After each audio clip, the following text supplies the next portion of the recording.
to YouTube. It's LMERicoTv, man, and I'm back with another video, man. Y'all see by the title what we getting into. We got Tay Capone on King Von, feeling like he could have prevented LA Capone's death. Always blamed himself.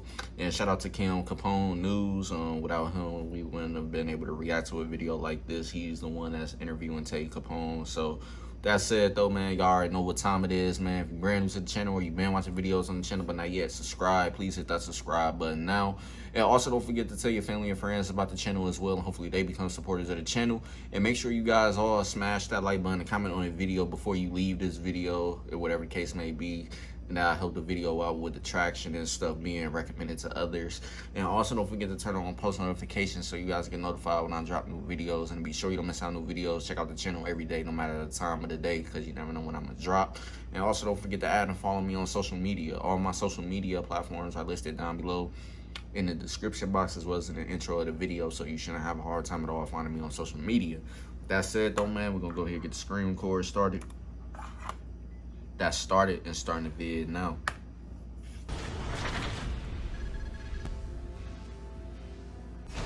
King Von has, been going. Hold on, man. That resolution, I don't know why it just got blurry. Hold on. It's saying we in HD, but this shit ain't looking HD. All right, there we go. All right, we're gonna continue on. Viral. I think he's always, still in the news, man. One of the more, loved dudes out of Chicago, man. Yeah. How did you guys meet and, become close friends and everything? It's crazy. I just told this story before. Man, bro, Von, he always been in and out of jail, even when we was kids. So, like, growing up, if you really from where you from, everybody probably heard each other's names, but it's hard to really get in, like, a vibe with it when he always booked. Because Von was even when he came home, when I finally did get around him, he was fresh out, like, off doing, like, a 2-year bid, like a year and a half or something he was doing as a juvie. So, when he came home, I remember going to the O. It was cold. It was probably like end of 2011. It was cold. And I'm sitting in the front, this when the gates were still tall. I'm sitting in the front gates. And it's a nigga walking up. He got on a fake, it's like a trench coat, but I don't want to say it's trench because that'll make it sound like it was too long. But it was a coat that was past, it came to his mid thigh. You feel me? Like a tan coat with a hood, with a fur on the back. So I remember walking up, and it caught my attention because I couldn't see the face because I never really could see that far. But I could see that his coat is zipped all the way down, open, and he don't got no shirt on under it. This nigga walking around free shirting, like free ball. He's free shirting.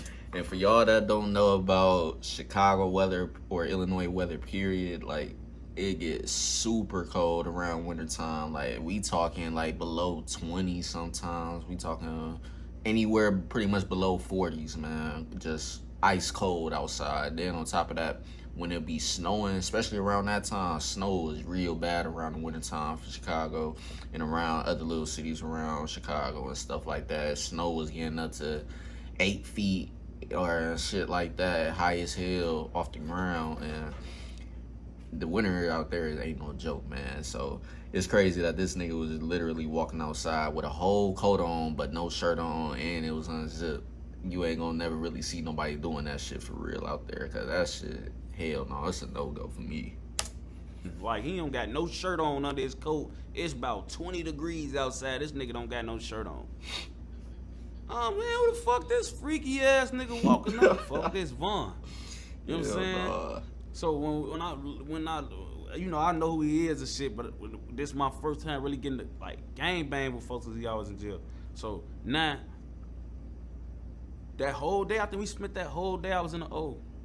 And that whole day, it was just man, I fuck with dude. He really like that. You know what I'm saying? I fuck with him, you know what I'm saying? He one of them niggas, he smile all day. He ain't walking around on no tough shit all day. He just playful, he tweak, yeah, scream, tweak, holler, all that. We tweaking, you know what I'm saying? So we spent the whole day together, man. We spent that whole day together. I remember that first day, me meeting him, it was yeah, I fuck with folk. Like, you feel me? It was one of those instant as, like, oh yeah, he locked in. Did him and LA Capone know each other? Yes. Yeah. Actually, I just also spoke on that before too. Him and LA, he actually got locked up in LA coat, and LA ended up having to keep his pelly. You know what I'm saying? Like, one day we was in the hood was hot as hell. He wanted to trade coats. He wanted to take his pelly off. LA wanted the pelly anyway. It's a pelly, leather pelly, rhinestones on it and shit. So they ended up swapping pellies. Him and LA was close as hell. You see, I don't know if you paid attention, but if you go look at him, like if one of them pictures where he got on a tank top or he got a shirt, he got LA tatted on him big as hell on one of his arms. It's on one arm right here. Him and LA was real close. You know what I'm saying? Him and LA was like, you know, me and LA. Just hearing stories about this is crazy and interesting at the same time, because it gives you a lot of perspective from a lot of people's different points of views and stuff. So that's why I like when these guys do interviews and stuff, because it gives you more insight onto the shit that's going on behind the scenes and stuff, like how they felt around certain situations and what was their reaction and all that shit. And then too, meeting other rappers that we know about too from the same area and stuff like that, and how they became friends and et cetera, et cetera. But it's crazy, man. This is definitely one of them stories where it makes you wonder, like, what if LA and King Von was both still alive right now? Like, you can only imagine how crazy their music, if they was to collab, would be and stuff. Like, they would definitely put out some bangers if they was to collab with each other and stuff like that. And the same goes for all the other rappers that lost their lives and stuff in the drill era. It's a lot of guys that is a lot of what ifs around them and stuff like that. Like, we ain't never get to see majority of these guys really get into their prime and live past their prime and stuff like that, and still put out music and stuff like that for us to rock out to, whatever the case may be. But yeah, man, this is definitely one of those stories where it just makes you wonder, like, damn, what if these two were still alive? Like how crazy would their music be, man? But other than that, man, if y'all thinking the same thing, comment down below and let me know how y'all feel about that. But I definitely think they'll definitely be putting out some hits together for real, for real. But other than that, we're gonna continue. LA being close, so if you with me, you gonna be close with LA, because you gotta be like, all of us is mingling. This my right hand man. LA my right hand. So Von being with me all the time became like, yeah, all the guys. And not to say that I was like the bridge between his block and mine, but between me and him, we was locked in every day. You know what I'm saying? So him and LA got it. And LA was coming to the O too. Like, LA used to be in the O in the wig a lot with Von. You know what I'm saying? Like, him and folks had a lot of the same type of qualities too. And for them, they liked each other. They was real fond of each other. Folks had got locked up in LA coat. He left out the back of my crib one day. He was at my crib. I told him it was hot as hell, man. And he ain't get no fuck. He was like, I gotta go to the block. He wasn't finna sit in my crib all day. I gotta go to the block. He went right to the block and got locked up in LA coat. You know what I'm saying? So him and LA was definitely close. What was his reaction when he found out that LA passed away? Just like everybody else's.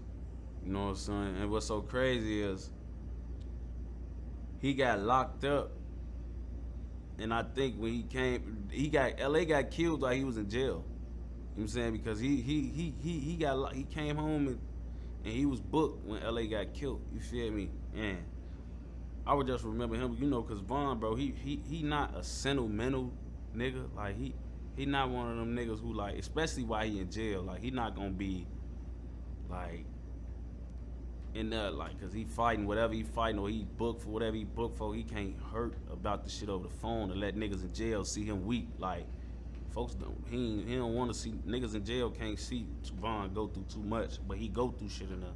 So I remember when he came home and when he was out, we was in the O, and he was talking about the shit. Like,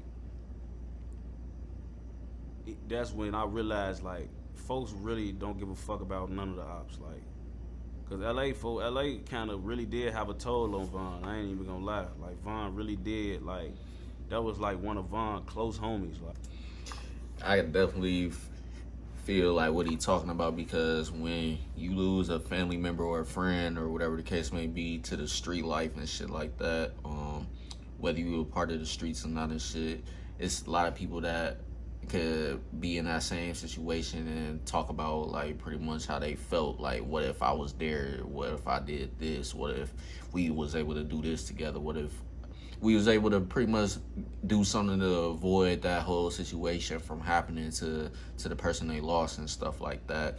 It's definitely a sad feeling, man, because nobody want to hear about their friend getting killed by somebody else and shit like that. Like, nobody wants to accept that at all as a reason why their friend passed away. They more so rather the people they care about died naturally and shit like that, whether it be through sickness and all that stuff. Like, they rather that be more so than somebody else actually taking that person's life and stuff like that. And plus too, because the feeling behind it is like, why would this person do this to my friend or my family member, etc., etc.?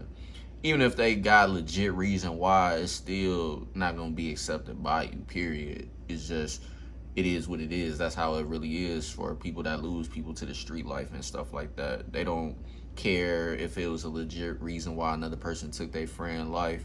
All they looking at is like, now I gotta either get my get back or I gotta want to see something happen to you or hope something happen to you, etc., etc., and stuff like that. That's how they gonna be feeling for real. But I already know for sure, like, losing a friend or a family member to the streets ain't a good feeling at all. Like, you never want to see that happen to somebody you care about. So I could believe it though, man. Even the hardest people that don't show it for real, they probably behind the scenes when others ain't really around, definitely going through it when they thinking about situations like that when it comes to people they care about and stuff like that. But at the end of the day, like he said, man, in jail, he don't want nobody to see him like that, so he ain't gonna express himself in that type of way at all, so that way people can try to play with him or test him and shit like that, etc., etc. But other than that though, man, crazy. RIP to both of them though, but we're gonna continue on.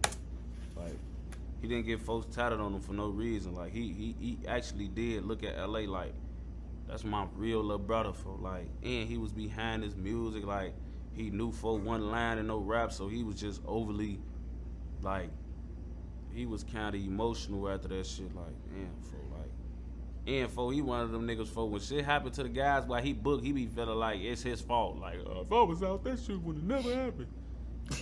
It ain't funny, but that's literally how it is, man. Just was saying that, but yeah, you pretty much get the idea though, man. Like, people that survive the street life or survive the situation where they lost a friend or a family member, etc., etc., to the streets, they always got that feeling in their head.